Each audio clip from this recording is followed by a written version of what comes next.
TV mbanje kubasuza mbifuriza igitondo cyiza, mbashimira ukuntu mukomeje kudushyigikira mukanda subscribe nutarayikora mubwiye ko aricyo gihe cyiza cyo kuba yayikora. Iki gitondo rero tubafitiye amakuru agiye atandukanye ku ngingo zitandukanye, ariko reka duhere ku y'imikino aho APR yatsinze ikirarane cya Etoile de l'Est mu mukino witabiriwe n'umugaba mukuru w'ingabo. APR FC yatsinze Etoile de l'Est igitego kimwe ku busa mu mukino w'ikirarane cyo ku munsi wa 18 wa shampiyona ihita ifata umwanya wa mbere bisesuye mu mukino witabiriwe n'umugaba mukuru w'ingabo z'u Rwanda General Muganga. Wari umukino rero utarabereye igihe kubera umukino w'igikombe cy'ubutwari ukaba n'umukino w'ikirarane cyari gisigaye muri shampiyona.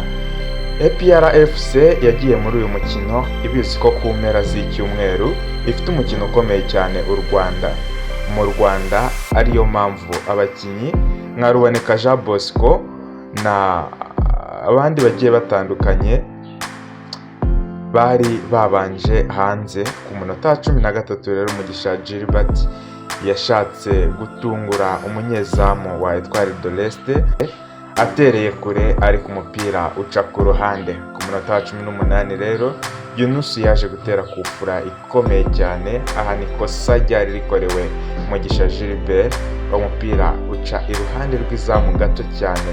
Twavuga ko ari bwo buryo bukomeye APR yari ibonye ku munota wa 20 ya mbere y'umukino.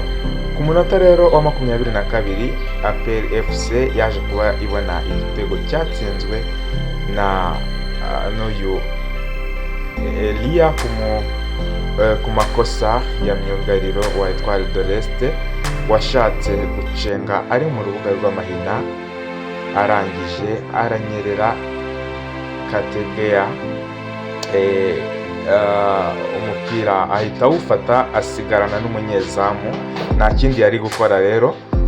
Iminota 45 yarangiye nta zindi mpinduka zibayeho, amakipe ajya kuruhuka. APR FC ifite igitego kimwe ku busa bwa Etoile de l'Est. Umukino wa mbere Kategea yabanje mu kibuga muri shampiyona ku ruhande rwa APR FC yahise atsinda igitego. Rero mu gice cya kabiri amakipe yaje nta mpinduka akoze, aho ku ruhande rwa APR FC umutoza yari yanze gukoresha abakinnyi ba mbere mu buryo bwo kwitegura umukino wa Rayon Sport.